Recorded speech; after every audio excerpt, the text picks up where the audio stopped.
अस्सलाम वालेकुम nine class, क्या हाल चाल है बेटा आप लोगों के। उम्मीद है बेटा आप सब खैर खैरियत से होंगे। आप लोगों को मालूम है कि यूनिवर्सल हाई स्कूल ने आप लोगों के लिए ऑनलाइन क्लासेस का आगाज़ किया है ताकि आप लोग घर में बैठकर अपनी पढ़ाई कर सकें। उसी सिलसिले में बेटा आज हम बायोलॉजी पढ़ेंगे और जो हमारा लेक्चर होने वाला है लेक्चर नंबर 26 और चैप्टर नंबर 4 को हम डिस्कस करेंगे। और जो टॉपिक है बेटा हमने स्टार्ट किया था 4.5 एनिमल एंड प्लांट टिश्यू। तो उसमें हमारे पास एक एनिमल टिश्यू रह गया था, नर्वस टिश्यू, वो हम डिस्कस करेंगे। और साथ ही साथ हम प्लांट टिश्यू को स्टार्ट करेंगे और सिंपल टिश्यूज़ में से सिंपल टिश्यूज़ को डिस्कस करेंगे। ओपन कर लें बेटा अपनी किताबें ताकि हम अपनी पढ़ाई का आगाज़ कर सकें। अच्छा बेटा, नर्वस सिस्टम को हम लोगों ने स्टार्ट करना है। सबसे पहले आपको पता होना चाहिए कि नर्वस सिस्टम होता क्या चीज़ है। नर्वस सिस्टम क्या है बेटा, हमारे बॉडी के अंदर एक न्यूरॉन्स का एक जाल बिछा हुआ है। देखें, ये आपको डायग्राम में नज़र आ रहा है, ये एक न्यूरॉन है। ठीक है, इस तरह के मुख्तलिफ न्यूरॉन आपकी बॉडी में इस तरह से जुड़े होते हैं एक दूसरे के साथ। ये इसका पार्ट होता है, इसको हम डेंड्राइट्स कहते हैं। ये और ये वाला जो हिस्सा होता है ये इसके एक्सोन होते हैं। तो ये एक्सोन और डेंड्राइट के जरिए एक दूसरे के साथ जुड़े होते हैं और एक पूरा नेटवर्क, एक जाल बनाया हुआ आपकी बॉडी के अंदर। ठीक है, उसके ज़रिए जो आपका ब्रेन है वो आपके मुख्तलिफ टिश्यूज़, आपकी बॉडी, हार्ट, लंग्स, मुख्तलिफ बॉडी पार्ट्स के साथ आपका ब्रेन कनेक्ट करता है, उनको ऑर्डर देता है, उनसे सिग्नल रिसीव करता है, उनको बताता है कि तुमने ये करना है, तुमने ये करना है। तो इस सारे नेटवर्क को हम कहते हैं नर्वस सिस्टम। और नर्वस सिस्टम हमारे पास बेसिकली बना होता है नर्वस टिश्यू का। अभी नर्वस टिश्यू क्या है इसके बारे में हम स्टार्ट करने लगे हैं बेटा। देखें, लिखा हुआ है, we know that an animal's survival depends upon its ability to respond appropriately to the stimuli from its environment. कहता है हम लोगों को ये बात मालूम है कि किसी भी कोई भी जो जानवर है उसका सर्वाइवल, उसका जिंदा रहना किस बात पर डिपेंड करता है, उसकी एबिलिटी पे कि वो कितना अच्छा अपने स्टिमुलाई के साथ रिएक्ट करता है। अब ये स्टिमुलाई क्या होता है बेटा, इसकी बड़ी अच्छी सी एग्जांपल ये है कि फॉर एग्जांपल आपको एक टीचर ने कहा खड़े हो जाएं। ठीक है, तो आप क्या होते हैं, अपनी सीट से खड़े हो जाते हैं। तो ये जो टीचर ने आपको कहा कि स्टैंड, वो था स्टिमुलाई। अब आपका रिस्पॉन्स क्या था कि आप उसके जवाब में खड़े हो गए। ठीक है, तो अगर आप नहीं खड़े होते तो उसके कॉन्सिक्वेंसेस कुछ और हो सकते हैं। वो हो सकता है वो टीचर आपको ज़रा सख्ती से कहे कि खड़े हो जाएं, मैं आपसे कह रहा हूँ। ठीक है, तो अगर आप पहली दफ़ा ही खड़े हो जाते हैं, वो बात सुन लेते हैं, तो वो आपने रिस्पॉन्स अच्छा किया। तो इस तरह से जानवर अगर अपने स्टिमुलाई के साथ अच्छा वो जो है रिस्पॉन्स नहीं करते तो उनका सर्वाइवल जो है मुश्किल हो जाता है। गर्मी है, धूप है, अब वो धूप क्या है उसके लिए नुकसानदेह, अब वो धूप से बच के छाँव में जाके नहीं बैठता, तो वो स्टिमुलाई के साथ सही रिस्पॉन्स नहीं करा तो उस जानवर के लिए डेथ हो सकती है। ठीक है, क्योंकि धूप है, गर्मी है, तो जब हमारी बॉडी का टेम्परेचर इंक्रीज हो जाता है तो हमारे लिए क्या होता है, नुकसानदेह होता है। ठीक है बेटे, तो स्टार्ट करते हैं आगे। This ability requires the transmission of information among the parts of body. तो ये जो है कहता है कि ये जो एबिलिटी है ये रिक्वायर करती है कि हमारी बॉडी के दरमियान जो है वो ट्रांसमिशन हो सके, मतलब वो मैसेजेस आ जा सकें। तो nervous tissue forms a communication system to perform this task. तो अभी मैंने बताया कि नर्वस सिस्टम क्या है, एक दूसरे से जुड़ा होता है, तो वो ये कम्युनिकेशन प्रोवाइड करता है। This tissue is mainly composed of nerve cells और न्यूरॉन्स, और ये इन न्यूरॉन्स या इनको नर्व सेल्स भी कहते हैं, इनके मिलने से बनता है। Which are specialised to conduct messages from in the form of nerve impulse. कहता है कि मैसेजेस कंडक्ट करता है वो जो मैसेजेस होते हैं वो नर्व इम्पल्स की फॉर्म में होते हैं। The nervous tissue is found in brain, spinal cord and nerves. तो ये नर्वस टिश्यू जो है वो स्पाइनल कॉर्ड, नर्व्स और ब्रेन्स में मौजूद है, हमारे दिमाग में। हमारा दिमाग भी इसी नर्वस टिश्यू का बना हुआ है, हमारी बॉडी में मौजूद है। ठीक है, तो इसको हम नर्वस सिस्टम कहते हैं। तो नेक्स्ट चलते हैं बेटा, नेक्स्ट हम स्टार्ट करने लगे हैं प्लांट टिश्यू को। तो प्लांट टिश्यू की बात करें तो बेटे लिखा हुआ है, in animal tissue the cells of plants as in animals the cells of plants are grouped into tissues with characteristics functions such as photosynthesis, transport, etc. There are two major categories of tissues in plants, simple tissue and compound और complex tissues। कहता है animals की तरह plants में भी जो sales हैं वो एक दूसरे के साथ जुड़कर जो है वो टिश्यूज बनाते हैं, और वो टिश्यूज जो है वो मुख्तलिफ काम करते हैं, जैसे ट्रांसपोर्ट हो गया, फोटोसिंथेसिस हो गया। लेकिन ये जो टिश्यूज हैं वो एनिमल्स की तरह इतने कॉम्प्लेक्स नहीं होते, थोड़े से सिंपल होते हैं। लेकिन फिर भी प्लांट के लिहाज से ये दो तरह के होते हैं, सिंपल और कॉम्प्लेक्स। सिंपल टिश्यू आज हम डिस्कस करेंगे बेटा, तो स्टार्ट करते हैं simple tissue. The tissue which are made of single type of cells are called simple tissues. They are of two types. कहता है कि जो सिंपल सिंगल सेल मतलब एक ही किस्म के सेल से मिलकर बनते हैं टिश्यू, उनको हम सिंपल टिश्यू कहते हैं।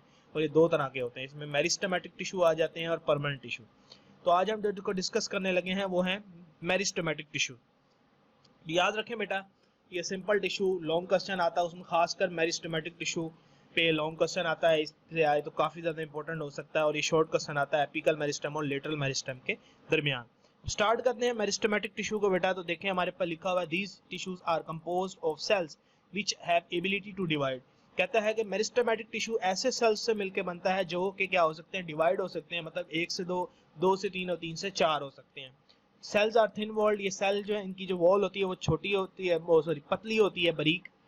हैव लार्ज न्यूक्लियस, इनका न्यूक्लियस बड़ा होता है। एंड स्मॉल और नो वैक्यूल, इनमें वैक्यूल छोटा होता है या फिर नहीं होता। They do not have intercellular spaces among them, जो सेल्स होते हैं इनके दरमियान फासला नहीं होता, मतलब दो सेल्स के दरमियान जो स्पेस होता है वो इनके अंदर मौजूद नहीं होता। Two main types of meristematic tissues are recognised in plants. कहता है कि दो तरह के होते हैं मेरिस्टेमेटिक टिश्यू, एपिकल मेरिस्टेमेट और lateral meristem. Are located at the apex tips of roots and shoots. For example अगर आप ये देखें, ये हमारे पास रूट है, ठीक है, तो एपिकल मेरिस्टेम यहाँ पे मौजूद है, ये एपिकल मेरिस्टेम है, ठीक है। टिप्स पे हमारे पास मौजूद होती है, इसमें डिवीजन होगी तो ये टिप क्या होगी, यहाँ से ये आगे बढ़ती जाएगी रूट, तो इसको हम एपिकल मेरिस्टेम कहते हैं।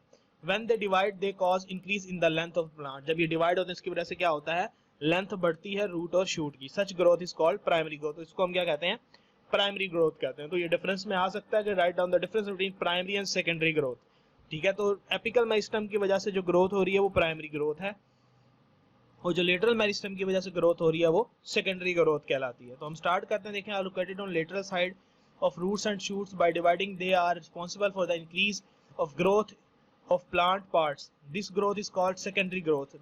They are further of two types. कहता है कि जो लेटरल मेरिस्टेम है वो lateral part of the root and shoot के मौजूद होती है, मतलब ऊपर वाली साइड पे, ठीक है। तो उसको हम क्या कहते हैं, लेटरल मेरिस्टेम कहते हैं। और ये क्या करते हैं, प्लांट की ग्रोथ करवाती है, मतलब जो प्लांट के पार्ट्स हैं उनको मेच्योर करवाती है, ठीक है। फिर एक शूट है, ठीक है। एक स्टेम की हम बात करें, लेकिन नया प्लांट उगता है तो स्टेम है, जो ट्री जब बन रहा होता है तो स्टेम पतली होती है, लेकिन आहिस्ता जब ट्री बड़ा होता है उसकी बहुत सारी शूट्स बन जाती हैं, तो उसको क्या होना था, उसकी स्टेम को भी मोटा होना था। तो वो जो उसकी स्टेम की मोटाई है और स्टेम की जो मजबूती है वो कौन बना रहा होता है, लेटरल मेरिस्टेम बना रहे होते हैं। ये दो तरह के होते हैं, इसमें कॉर्क कैम्बियम और वेस्कुलर कैम्बियम आता है। वेस्कुलर कैम्बियम कौन सा होता है बेटा, located between xylem and phloem, जो जाइलम एंड फ्लोएम के दरमियान, ठीक है, मौजूद होता है वेस्कुलर कैम्बियम। यानी जाइलम और फ्लोएम बेसिकली जो है वो मिलकर क्या बना रहे होते हैं, वेस्कुलर कैम्बियम बना रहे होते हैं, ठीक है।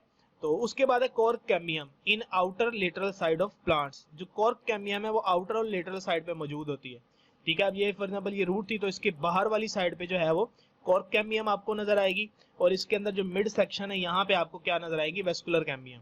वेस्कुलर कैम्बियम बेसिकली जाइलम और फ्लोएम की तादाद को बढ़ाती है। जाहिर सी बात है जितना प्लांट बड़ा होगा जाइलम और फ्लोएम की तादाद भी तो उतनी ज्यादा होनी चाहिए, ठीक है बेटे। तो ये लॉन्ग क्वेश्चन है, और ये लेटरल मेरिस्टेम क्या करा रहे हैं, सेकेंडरी ग्रोथ। तो प्राइमरी और सेकेंडरी ग्रोथ का डिफरेंस आ सकता है, एपिकल मेरिस्टेम लेटरल मेरिस्टेम का डिफरेंस आ सकता है, या फिर ये मेरिस्टेमेटिक टिश्यू पे लॉन्ग क्वेश्चन आ सकता है, ठीक है बेटे। तो इसको आपने अच्छे से याद करना है, ये आपके पास लॉन्ग क्वेश्चन मौजूद है। अच्छा जी, उसके बाद देखिए एक और उन्होंने टाइप बताई है, इंटरस्केलरी मेरिस्टेम, ठीक है। इंटरस्केलरी मेरिस्टेम क्या होते हैं बेटा, is the form of small patches among the mature tissues. These are common in grasses and help in regeneration of parts removed by herbivores. कहता है कि ये छोटे छोटे पैचेस की फॉर्म में मुख्तलिफ शूट्स के अंदर या शूट्स के अंदर मुख्तलिफ जगहों पे मौजूद होते हैं। ये ज्यादातर ये होते हैं ग्रास में, ठीक है। ये क्या करते हैं, फॉर एग्जाम्पल एक हर्बीवोर आया, उसने ना घास खाई, अब घास जो है वो छोटी हो गई, अब जो एपिकल मेरिस्टेम थी वो तो चली गई, क्यों, क्योंकि वो घास खा ली उसने। अब उसकी मजीद ग्रोथ कैसे होगी, तो इंटरस्केलरी टिश्यूज मौजूद होते हैं बीच में छोटे छोटे। जब ऊपर से पार्ट रिमूव हो जाता है तो वो फिर क्या काम करते हैं, वो फिर एज अ एपिकल मेरिस्टेम काम करते हैं और उसकी लेंथ को क्या करते हैं, बढ़वाते हैं। फॉर एग्जांपल एक हर्बीवोर आया, ठीक है, तो उसने क्या किया, इसको यहाँ से खा लिया। अब यहाँ से इसको खा लिया तो अब ये एपिकल मेरिस्टेम तो क्या, उसकी लेंथ तो नहीं बढ़ सकती, तो फिर इंटरस्केलरी टिश्यू यहाँ मौजूद होते हैं। अब वो क्या करेंगे, वो फिर एपिकल मेरिस्टेम का काम करेंगे और इसकी ग्रोथ को क्या करेंगे, इंक्रीज कराएंगे। तो इस तरह से घास जो है वो उसकी ग्रोथ इंक्रीज होती है। तो ये इसकी थर्ड टाइप हो सकती है, ठीक है। तो ये आपके पास शॉर्ट क्वेश्चन में पूछा जा सकता है, ठीक है बेटे। इसको अच्छे से याद कीजिएगा। काफ़ी इंपॉर्टेंट क्वेश्चन है ये आपका। तो नेक्स्ट लेक्चर में आपसे मुलाकात होती है, जो कि हमारा लेक्चर नंबर 27 होने वाला है। और उसमें बेटा जो हम डिस्कस करेंगे वो करेंगे परमानेंट इशू, और परमानेंट इशू की हम टाइप्स पढ़ेंगे जो कि 2 तरह के होते हैं। अपना ख्याल रखिएगा बेटे, नेक्स्ट लेक्चर में मुलाकात होती है। अल्लाह हाफिज़।